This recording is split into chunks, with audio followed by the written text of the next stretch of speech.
When India gained independence, its first Home Minister, Sardar Vallabhbhai Patel, needed a way to manage a diverse and fractured state.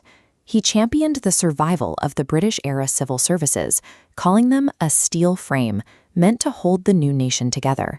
7 decades later, that frame has calcified into a cage. The administrative machinery once intended to provide stability now functions as a barrier, isolating a ruling class from the public and trapping the country's economic potential. Entering this elite circle requires passing the UPSC, arguably the most grueling examination on Earth. Millions of the country's brightest students spend years in isolation, competing for a selection rate of less than a fraction of a percent. This creates a jarring tension. The system recruits the most disciplined, capable minds in the country, yet the output is a class of power brokers, often defined by inefficiency and detachment. This outcome is a predictable consequence of the system's design. When high-achieving individuals are placed within a structure that prioritizes absolute control and institutional insulation, moral compromise becomes a requirement for survival. Moral degradation begins on day 0, the very afternoon the exam results are published. By that evening, commercial coaching institutes arrive at the homes of successful candidates. They offer massive cash payments for a single endorsement, the right to use the student's photo in their next marketing campaign. For a student who has spent years in poverty to pass the exam, this feels like a reward for their labor. Because the practice is universal, the ethical boundary shifts. They accept the money, marking their first step into a system where personal gain is intertwined with official status. During their institutional training, this shift accelerates. Young recruits are suddenly subject to extreme luxury, saluting police and fawning politicians. This rapid transition from a struggling student to a pampered elite installs a dangerous psychological complex. They are trained to see themselves as the state itself, and the state does not answer to the public. In their first field posting, officers encounter mundane corruption. This rarely involves blatant illegal acts. Instead, it centers on taking payments simply to perform routine duties on time. The bureaucrat holds absolute leverage over a district's economy.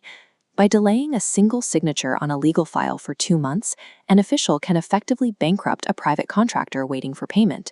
Contractors respond by paying insurance gifts up front. These payments ensure their paperwork moves through the system at a standard pace, making bribery feel like an administrative necessity rather than a crime. This is the mechanism of moral disengagement. When unethical behavior is normalized and rewarded by everyone in the hierarchy, the individual stops recognizing their own role in the extortion. The bureaucracy functions as a shield against guilt. It allows an officer to oversee widespread systemic theft while maintaining the self-image of a public servant. Accountability is thwarted by how the system measures success. Officers are evaluated on raw outputs, the amount of money allocated or files moved, rather than the real-world outcomes of their projects. This loophole allowed officials in one district to claim millions for digging water wells that did not exist.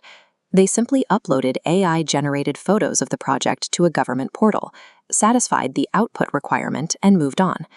Removing a corrupt official is a legal impossibility.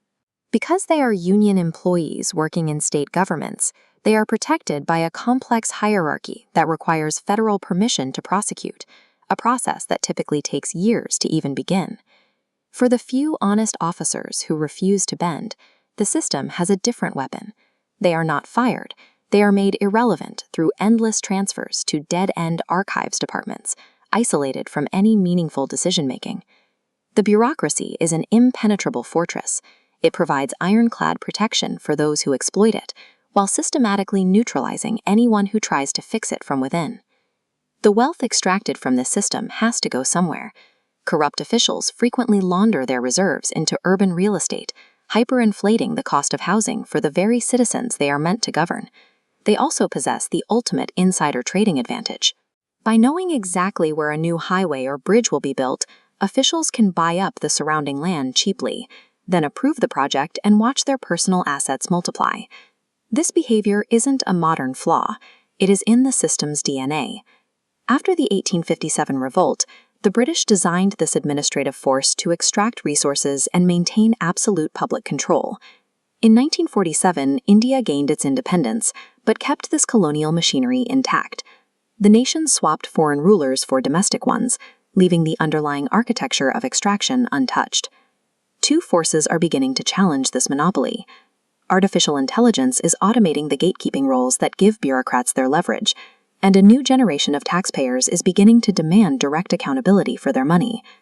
India's true potential as a global powerhouse will remain restricted until it dismantles the colonial administrative cage it still uses to govern itself.